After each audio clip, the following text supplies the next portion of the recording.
দিনের শুরুটা যদি ভালো হয় তাহলে দেখবেন সারাটা দিন কিন্তু খুব ভালোই কাটে। ঠিক তেমনি জীবনের চলার পথটা যদি প্রথম থেকেই মসৃণ হয়, সুন্দর হয়, ভালোভাবে আমরা চলতে শিখি, চলতে পারি, তাহলে দেখবেন জীবনের শেষ দিন পর্যন্ত কিন্তু আমরা ভালোই থাকবো। হ্যালো এভরিওয়ান, আসসালামু আলাইকুম। আশা করছি সবাই ভালো আছেন, যে যেখানেই আছেন। আমরাও ভালো আছি আলহামদুলিল্লাহ। আমি জুবাইদাস ব্লগিং এর জুবাইদা সবাইকে ওয়েলকাম করছি নতুন আরো একটি ব্লগ ভিডিওতে। আশা রাখছি বরাবরের মতো আজকের ভিডিও ভালো লাগবে সবার কাছে। ভালো লাগলে প্লিজ একটা লাইক দিয়ে দিবেন আর ভালোবাসা দিয়ে পুরো ভিডিও জুড়ে আমার সাথেই থেকে যাবেন। যদি ভালো লাগে ভিডিওর কোথাও কোনো অংশ বা আমার কোনো কথা, তাহলে আমার চ্যানেলটি সাবস্ক্রাইব করে আমার পাশেই থেকে যেতে পারেন। প্রথমেই যে কথাটা বললাম যে আমরা যদি একটু বুঝিয়ে শুনে কাজটা করি তাহলে কিন্তু আমাদের জীবনটা কিন্তু অনেক সুন্দর হবে। তো জীবনটাকে সুন্দর করে গড়ে তোলার জন্য আমাদের সুন্দর সুন্দর পদক্ষেপ নিতে হবে, আমাদের চিন্তাধারা সুন্দর হতে হবে। তো সেই চিন্তাধারা থেকেই মনে করলাম যে শরীরটাকে সুস্থ প্রথমে রাখতে হবে। তো প্রতিদিন আমরা তো রুটি পরোটা এগুলোই খেয়ে থাকি, ইদানিং একটু চেঞ্জ করেছি, তো সেগুলো আপনাদের সাথে শেয়ার করার চেষ্টা করছি। ভালো খাবার যেমন শরীরকে ভালো রাখে, ঠিক তেমনি মনটাকেও কিন্তু ভালো রাখে। তো যদি আমাদের শরীর ভালো থাকে তাহলে আমাদের মন ভালো থাকবে, আর আমাদের মন ভালো যদি থাকে তাহলে আমরা সব কাজকর্ম খুব সুন্দরভাবে করে নিতে পারবো। এই জন্যই সকালটা শুরু করেছি একটা হেলদি খাবার দিয়ে। তো আমরা মা ছেলে একটু চিড়া খেয়ে নিলাম। চিড়া কিন্তু স্বাস্থ্যের জন্য খুবই ভালো। তো আমরা যেহেতু গৃহিণী, আমাদের কিন্তু একটা চিন্তা ভাবনা থাকে যে কালকে কি নাস্তা খাবো, পরদিন কি রান্না করব, এরকম টাইপের আর কি। তো সেই চিন্তাধারা থেকেই আগে চিন্তা করে রেখেছি যে আমি চিড়া নাস্তা করব, আর দুপুরের জন্য যা রান্না করব সেগুলো বের করে নিয়েছি এবং সবকিছুই সুন্দর করে গুছিয়ে নিয়েছি।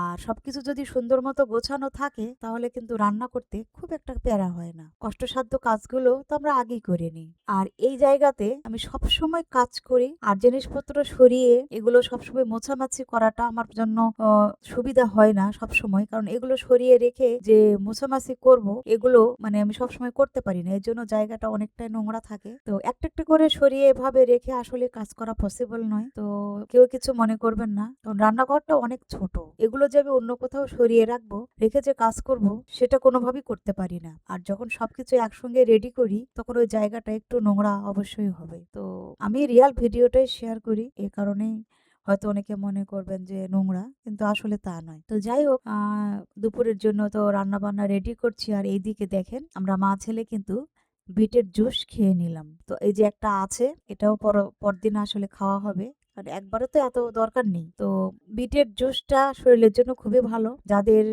হিমোগ্লোবিন কম তারা কিন্তু অনায়াসে এই জুসটা খেতে পারেন। প্রতিদিন একটা জুস করলে কিন্তু অনেকটা পরিমাণেই হয়, আমরা কিন্তু খুব সহজেই এটা জুস করে খেয়ে নিতে পারি। আবার এটা কিন্তু এমনিতেও খাওয়া যায়, মানে কামড় দিয়ে। তো তার চাইতে মনে হয় জুস করে খাওয়াটাই বেটার, খুব দ্রুতই খাওয়া যায়। আর একটু সামান্য হালকা হালকা গন্ধ আছে, ওটা কোনো ব্যাপার না। যাদের হিমোগ্লোবিন কম আমরা খুব সহজেই এটা প্রতিদিনের রুটিনে কিন্তু রাখতে পারি। আর এর সঙ্গে কিন্তু চিয়া সিডও রাখা যায়। চিয়া সিড ভিজিয়ে রেখে এটা দিয়ে বিট দিয়ে কিন্তু খাওয়া যায়, ভালোই লাগে খেতে। আমি মাঝে মাঝে চিয়া সিড দিয়েও খেয়ে থাকি। তো যা যা রেডি করেছিলাম সেগুলো তো আপনাদের দেখালাম যে আমি কি রান্না করেছি। তো যেগুলো রেডি করেছিলাম সেগুলোই রান্না করা কমপ্লিট। আর আমার এই কড়াইটা খুবই ভালো, হাই হিটে রান্না করলেও চারিদিকে একটু কালো হয়ে যায়, মানে ওটা আবার ভালো করে একটু ভেজে পরিষ্কার করলে কিন্তু খুব সহজেই পরিষ্কার করা যায়। যে পোড়া একটা দাগ থাকে পরিষ্কার হবে না এরকম না, কড়াইটা খুবই কাজের। যারা কিনতে চান তারা খুব সহজেই কিনতে পারবেন, কোনো হেজিটেশন ফিল করার কোনোই দরকার নেই, কারণ কড়াইটা খুবই ভালো, আমার পছন্দের একটা জিনিস। আর আরো একটা পছন্দের জিনিস নিয়ে চলে এসেছি, দেখেন এই জিনিসটা আমি অনেক খুঁজেছি পাইনি। তো হঠাৎ যখন পেয়ে গেলাম তখন মনে হলো এটা তো আর ছাড়া যাবে না, তো কিনে নিয়ে এসেছি। কারণ চাবির রিং বলেন, তসবি বলেন, অনেক কিছুই কিন্তু এখানে রাখা যায়। আমাদের তো বাসায় অনেকগুলো তসবি, তো যেখানে সেখানে রাখা আসলে মুশকিল হয়, এজন্য আমি এটা নিয়ে এসেছি। আর তার সাথে নিয়ে এসেছি এই কাঠের 3টা ছোট ছোট চামচ। এগুলো আমি ব্যবহার করেছি, খুবই ভালো। তো মানে লবণ উঠানো, চিনি বা দুধ, মানে যেটা হচ্ছে গুঁড়ো দুধ, এগুলো আমরা খুব সহজে বয়মের মধ্যে কিন্তু রেখে দিতে পারি। আমি অনেকদিন থেকে খুঁজছিলাম, পাই না, যখন পেয়েছি তখন তো আর ছাড়ার কোনো কথাই নেই, তো আমি নিয়ে এসেছি আর কি। আর এটা খুবই কাজের, এই যে আমি এখানে ঝুলিয়ে রেখেছি জাস্ট দেখানোর জন্য। তো একটা চাবির রিং রেখেছি, পরবর্তীতে আমি তসবি রাখবো, আরো যেসব জিনিস রাখার দরকার সেগুলো রাখবো, এই আর কি। কারণ জিনিসটা খুবই কাজের, খুবই উপকারী, পেয়েছি তাই কিনে নিয়েছি খুব সহজেই। তো যাই হোক, আসলে জিনিসের তো অনেক দরকার, অনেক জিনিসই দরকার। তো যেটা আমাদের খুব বেশি প্রয়োজন ঠিক সেটাই কিন্তু আমরা ব্যবহার করব, কিনবো। কারণ অপ্রয়োজনীয় জিনিস কিনে তো কোনো লাভ নেই, তাই না? তো আগে চিন্তা ভাবনা করে নিব যে কোন জিনিসটা আমার প্রয়োজন আর কোন জিনিসটা প্রয়োজন নয় বা কম প্রয়োজন। যেটা খুব বেশি প্রয়োজন সেটা আমরা আগে কিনে নিব। তো এই দেখেন কি অবস্থা। আমার ছেলে যেখানে পড়তে যায়, কোচিং আর কি, তো সেখানকার অবস্থাটা একটু দেখাচ্ছি আপনাদের। দেখেন কি যে অবস্থা, দিনের বেলা এক অবস্থা, সন্ধ্যার সময় আরেক অবস্থা।